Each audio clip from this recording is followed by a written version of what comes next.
Today I'm going to talk about some different technologies that's coming around the corner, some things that are going to affect us more long term. I'm trying to look at things that are more like the 5 to 10 year range of what's coming down the pipeline, things that we might not see any kind of effects, within the next year or two, but we will most definitely see it in the years to come. So the first thing I wanted to talk about is one of the things that is going to be affecting us in the next 5 years or so, in one way or the other, is this. There's possibly going to be a shortage of indium, which is a material that's used in LEDs and its production. So, one of the things that I've been looking on the Department of Energy's website, reading some reports and all this kind of stuff, and I've found out some pretty interesting facts. One of the things is that what we refer to, there's 5 rare earth metals that are actually not rare. It's just that they're actually found in other countries like United States, Canada, and Australia. But at present, more than 95% of production for rare earth metals are all currently in China, and there's something going on with China right now. The country's they've been running up against limits to its ability to supply both itself and its trading partners. So what the Chinese government is doing is that they've made it clear that it's going to henceforth be considering its own industry more important than that of its trading partners. So they're looking out for number one, which, I guess you can kind of understand. So they've even hinted at using these materials, these 5 rare earth metals, and indium is one of the things that they do 95% production in the world for. They're actually hinting at using that fact as a diplomatic weapon. So they're very much aware of how much they supply not only themselves but the world, and they're looking to use that and exploit that fact. So all of that has really kind of rekindled U.S. interest in production domestically. So not too long ago, it was within the last couple months or so, the U.S. reopened a mine in California that they shut down in 2002. And this is a mine that we got like all kinds of rare earth metals and that material indium out of. And so we reopened that. Actually, it was just this month. We reopened that in light of this move that China has made. This is in light of a study that the Department of Energy did in response to this move by China, that these 5 rare earth elements are likely to face supply disruptions within the next 5 years. So this mine originally closed down in 2002 because we were getting these supplies and elements and minerals from China for so cheap. For us, it was just a lot cheaper to just shut down production domestically and really just buy exclusively from China. So that's all changed. And now, the only thing that is unfortunate about it is that it's going to take years in order for us to get up to full capacity, because now that we've reopened the mine, and actually, I'm sorry, I'm checking my notes, it was actually just December 27th that this was reported. So this was actually yesterday. The time of this recording is December 28th. But so it's going to take years to get up to full production, because all this technology and mining equipment, whatever was there, we have to update and bring up to today's standards, because as you guys know, technology has advanced quite a bit since 2002, even though it hasn't been that long. So some of these minerals, like lithium, which is made for batteries, and gallium, which is used in photovoltaic panels, they're probably not going to see a supply crunch. But the 5 rare earth metals and indium are all likely to see disruptions within the next 5 years. And these are all used in materials like magnets and LEDs, which is where it's going to possibly affect us. Many of these are likely to remain in short supply through the next 5 to 15 years' time. Although the long-term supplies should be sufficient, the short-term, the next 5 to 15 years, we could possibly be feeling some kind of effect there. So the cost of LEDs, even though we keep telling people that they're probably going to go down, and as technology always does, it always goes down, but in this case, the minerals that we use to make these LEDs, since there's a good chance there's going to be some kind of supply crunch due to China's move, there's a chance that LEDs might not be going down nearly as much as we'd hoped, or possibly not even at all. So that's something that obviously we'll see in the time coming what is actually going to happen there. So one of the things that the Department of Energy is doing is they're taking a lot of steps to help ensure a steady domestic supply of these materials. So some of these steps, they include encouraging the development of a domestic extraction industry, and they're trying to make a robust recycling program for the most critically limited elements. So the report also recommends that the Department of Energy fund research in developing substitutes for these elements, but in the meantime, it's going to recommend focusing on the global supply chain and working with the U.S.'s trading partners to help ensure that any short-term supply crunches aren't too disruptive. So we'll see what happens with LEDs. As of right now, we've all talked about how that's the logical next step after CFLs. But, obviously this is going to affect us in some way, even, no matter how, this is obviously going to affect us in some way. And right now, obviously it's probably a bit too early to tell just how impactful this will be on us. The next thing I want to talk about is an innovation that has been in the works for about 10 years now, and it was just unveiled in February of 2010 to the public as to the details of what it is and whatnot. It is something that's going to affect us on a professional level, considering what industry we're in, and no matter what industry any individual is in, it is going to affect us most likely on a personal level, in as much as we are consumers. So what it is it's called the Bloom Box, and it's a company called Bloom Technologies. And what it is it's a fuel cell that was originally developed by this guy's name is K.R. Sridhar. He's an Indian gentleman. I'm not sure how to pronounce his last name, but anyway, he was originally he was literally a rocket scientist for NASA, and he developed this device that what it did is it took electricity and fuel. It can use diesel fuel, biofuels, renewable fuels. It can use almost any kind of fuel. It takes electricity and fuel and creates oxygen. And this was created for the purpose of the Mars mission for astronauts, so that when they get there to Mars, this thing can literally create oxygen for them, so they wouldn't have to worry about running out of air. So after NASA scrapped the Mars mission, he went ahead and, knowing how great of a technology it was, he decided, I'm going to reverse this thing. I'm going to use oxygen and fuel to create electricity. So he went ahead and he started developing this thing, and through trial and error, he got it figured out. And that's what he unveiled in February of 2010 at a press conference at the eBay Town Hall Center in San Jose, California.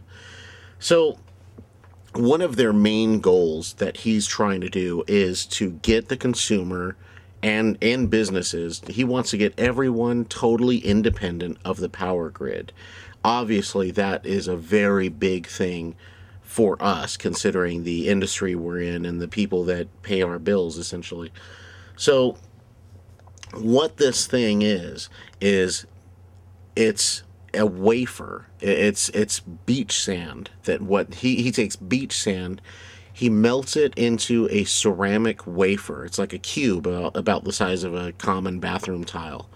And there's two different kinds of ink. There's a black ink and a green ink. Black he puts on one side, green on the other, and both of them are, super secret formulas. The oxygen gets applied to one of those sides, and the fuel, whatever it is, whether it be geothermal, natural gas, diesel fuel, landfill gas, can be used. It can take almost any kind of fuel, and that gets applied to the other side, and out of that comes electricity. So there's no combustion involved at all. So it's completely clean, it's reliable, it's inexpensive, and it's already been tested by several large companies. So some of the corporations that have already been using it for a while now, Google was their first client, eBay, Amazon, FedEx, Walmart, Coca-Cola, Bank of America. So you guys can see how they've had some very big clients. So, for instance, the main campus that eBay has in San Jose, they have 5 Bloom boxes, and these things look like they're about the size of like a transformer or something like that. They're fairly large. They have 5 of them, and there's no moving parts or anything like that. They have 5 of these boxes in the front of their building. These 5 boxes provide 15% of the energy for this 200,000 square foot office building. Over the course of 9 months from the time of this press conference they held in February, over the course of 9 months that they had these things installed, it saved them already $100,000.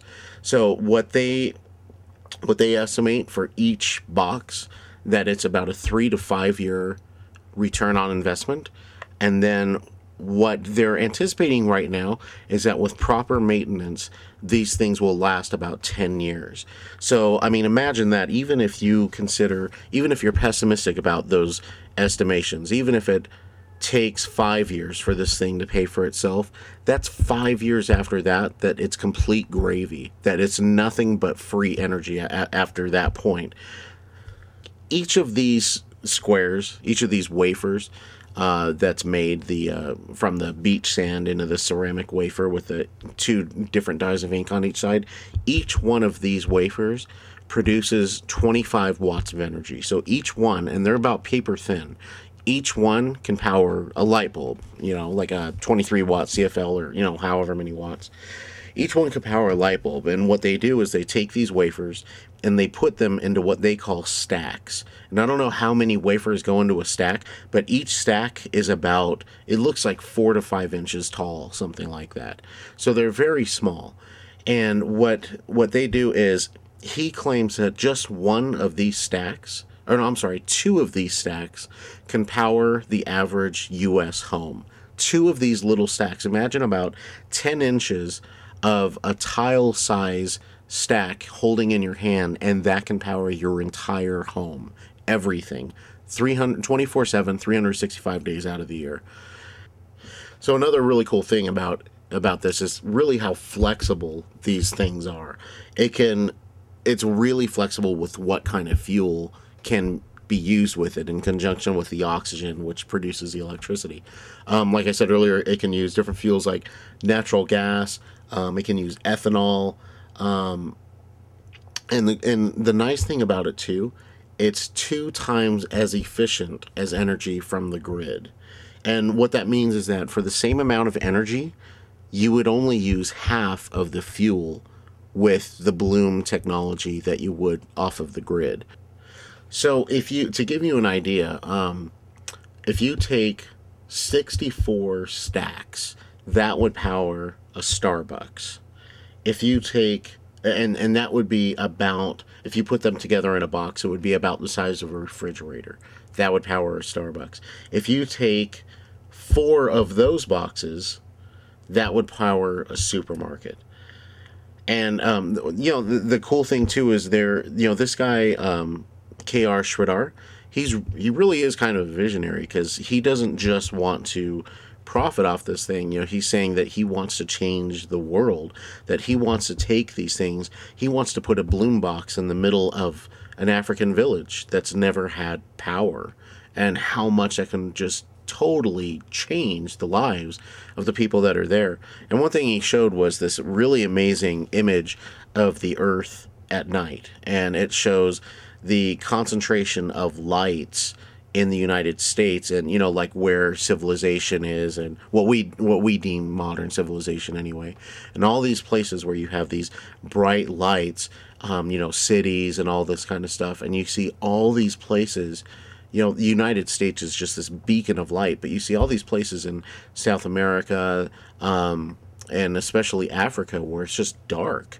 There's nothing there. There's no lights as compared to the United States. There's just a lot fewer places that have that kind of just normal everyday technology that we take for granted in third world countries such as that. So what he was saying is that he sees that as it's a clear visual illustration of the haves and the have-nots. And he sees this Bloom box as a bridge to cover that gap between the haves and the have-nots, to try to get them on board with us, like to really bring them into the fold and not just give them a fish, but to teach them how to fish. By giving them electricity like that, you're enabling them to have lights at night, obviously, but also you're enabling them access to things like computers and stuff like that, where their children can actually start getting some kind of education, an education that they might up to that point be completely lacking. So it really is something that can be a game changer. I mean, really not just for the industry, but really just the whole societal structure of a lot of these countries and social climates. And I mean, we can see cultures change, and a lot of stuff can come out of this. It really is a lot of wondrous possibilities that can come out of this thing. So the consumer model would be it looks like it's about 3 to 4 feet high, about 3 feet wide, and about 1.5 to 2 feet deep. It would be coupled with solar panels that would be linked to the top of your house, and that's it. So it would be a set of solar panels, which aren't that sizable, and that would be used in tandem with a bloom box, and that would be the home model. He's saying that this bloom box with that solar panel would be enough to cover, for about, at least as of now, their projections, that would power your home, every single thing in the average United States home, in addition to charging, if you had one, your electrical car for 10 years. And this would be, they're estimating right now that this would be somewhere between $3,000 to $4,000 to buy this. So it's very, very affordable is what they're going after. And this is obviously a much cheaper alternative to flat out solar panels and all things of that nature. But this is 10 years down the line, so it's not going to be available anytime soon. But I mean, that's just an amazing investment. And if it does work out, I mean, geez, energy for $3,000 and it would last you 10 years. That's definitely a game changer. So the next question would be, how might this affect utility companies? So there's a couple of different ways I think that it can affect utility companies. One, it can make people really, I mean, it's so cheap of a solution, $3,000. If it does come to pass that you can actually buy this thing for that cheap, it might make people independent of utility companies. I mean, if their goal is to replace the grid, there's going to be a lot of people that really will just have no need for utility companies. This might be the same equivalent of the cell phone supplanting landlines. I know I for one, I haven't had a landline in years. I just don't need one. Same thing with pagers. After you had a cell phone, what the hell I'm sorry, what did you need a pager for? So I think that there could be a danger of that, but there's also going to be a lot of people that will not be able to afford $3,000. There's a lot of people out there. There's a reason that payday loans are still in business, because there's a lot of people out there that don't know how to manage their money, and a lot of people would never might not be able to get that kind of money together. So there's going to be another possibility that utility companies might buy these bloom boxes and use those, maybe set those up in substations or neighborhoods, and instead of buying power from nuclear plants or coal or any of that, maybe they'll start buying power in the way, or selling power in the way of bloom boxes. Maybe they'll buy bloom boxes and use those and generate their own power and sell that electricity, which of course would be vastly cheaper and a lot cleaner. And that would be a way of providing for all those people that cannot afford bloom boxes themselves. Even if the utility company didn't buy the bloom boxes themselves, there's a good chance that there might be third-party companies that will have farms of bloom boxes. Kiara Shradar was saying that whatever is it, that each large bloom box can power about 100 homes. So, that's going to take a lot of space. Even though these things are really great and efficient, it's still, that's a lot. That's going to take some land, and that's going to take a lot of facilities to upkeep that kind of stuff. So there is a good chance that there might be third-party companies that might make their own farms and to sell sell electricity out of those. So I do think that even if what I've been reading is that there's other companies like GE and stuff like that they've been working on fuel cells as well, that this company Bloom Technologies, that they might not end up being the one that mass produces this thing and really brings it forward to the public. There might be another company that kind of beats them at their own game. But one way or another, there is a good chance that these Bloom boxes will be very common and will really change the face of what the power providing industry is from today to that day. So who knows what we'll see in the next 10 years. It might be a very, very different climate in 10 years when we might have God knows how many people in our country that literally have no need of utility companies. Wouldn't that be something? Please pardon me, I'm losing my voice now. The next thing we're going to talk about is is nuclear fusion. Now, this is different from nuclear fission, which is what all of our nuclear power plants right now use, which is the power of splitting an atom. And we've seen how powerful that can be in the form of atom bombs, which we use in World War II, of course. But as we know, the most abundant energy source that we can possibly find is the sun. The sun actually produces enough energy every second to power our planet for 1 million years. So what we're going to talk about now is the ignition fusion reactor.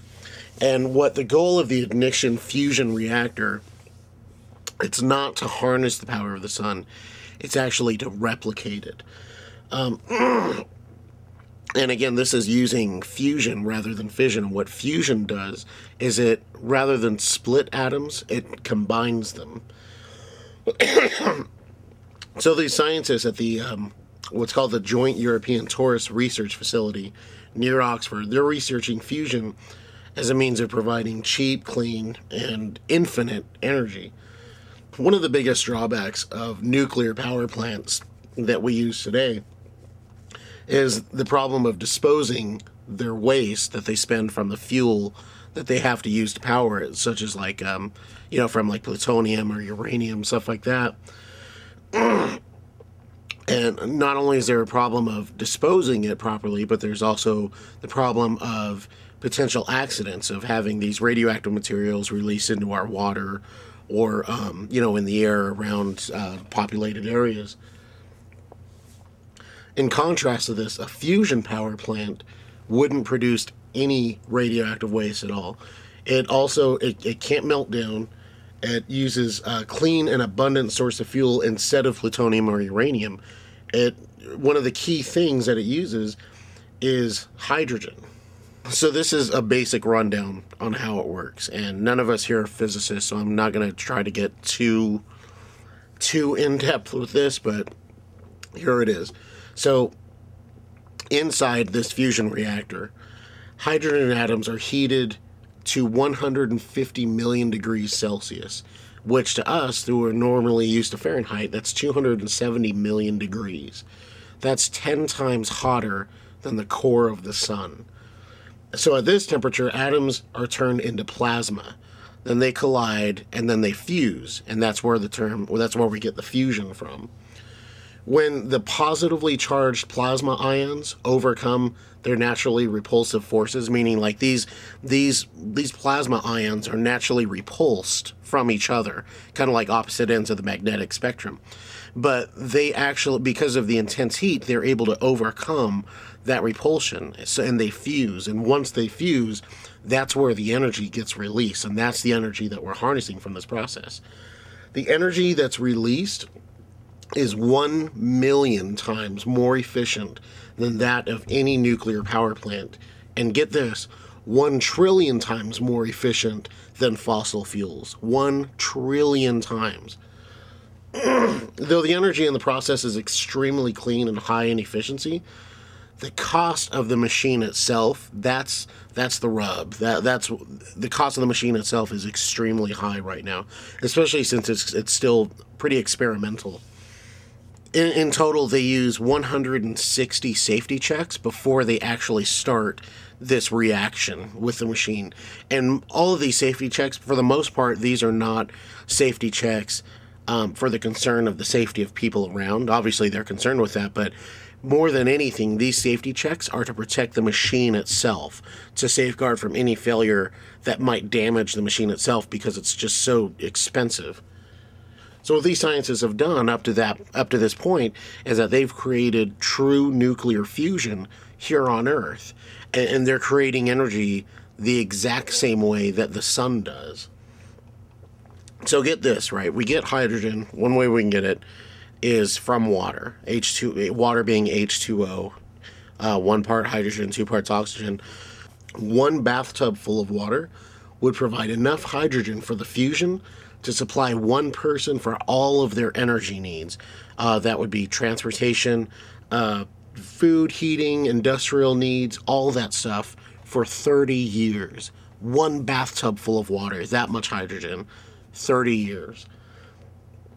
Because this technology is so new and it's still in the experimental stage, they're estimating that it's still going to be about 30 years before there's an actual commercial fusion power plant, at least from this exact type of technology anyway. But there are different technologies that are chasing after and achieving the same results. For instance, there's another project in Livermore, I think it is, Livermore, California, that is also chasing after the holy grail of nuclear fusion, but it uses lasers in order to achieve this reaction. And what it does, and I'm sorry, forgive me, it's called the NIF. It's an acronym. It's NIF, which it's named after the National Ignition Facility, which is where this machine is. It uses literally the most powerful laser on Earth, at least right now. It achieves its fusion reaction by aiming 192 laser beams at a target the size of a BB. The heat from that is so intense that it forces these 2 hydrogen isotopes that are in this BB to combine, which then gives us fusion. And get this, for the nanosecond that the NIF fires, it's discharging 1,000 times the energy that the Earth is using for that same second. 1,000 times for the entire planet. And I'm going to ask you guys a question, and you have to seriously stop and think about it and come up with an answer. Take a guess on what the cost of electricity is to charge the NIF to fire these lasers and generate that energy. Have you taken your guess? The correct answer is $5. $5. And you get, for 1 nanosecond, 1,000 times the energy that the entire planet is using for that same second. That is energy efficiency. So hopefully, as you've seen or heard from all of this stuff, there's a lot of machines out there that you'll be able to see for yourself. National Geographic has done a special on nuclear fusion. There's a machine out there called the ITER, the ITER. That's another fusion reactor that's chasing after the same thing, which is kind of similar technology. There's a lot of things out there that are chasing after the same thing, different roads, same destination kind of thing. But as we can see, the next 10, 20, 30 years are going to be very, very interesting for what's going to happen to our future, for the industry, for civilization. There's a very realistic chance that in the next 20 to 30 years, energy will no longer be a concern for us. We can very well have access to infinite and limitless energy with zero population.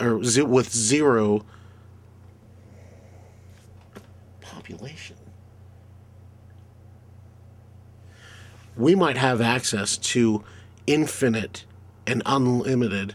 We might have access to limitless, infinite energy with zero pollution.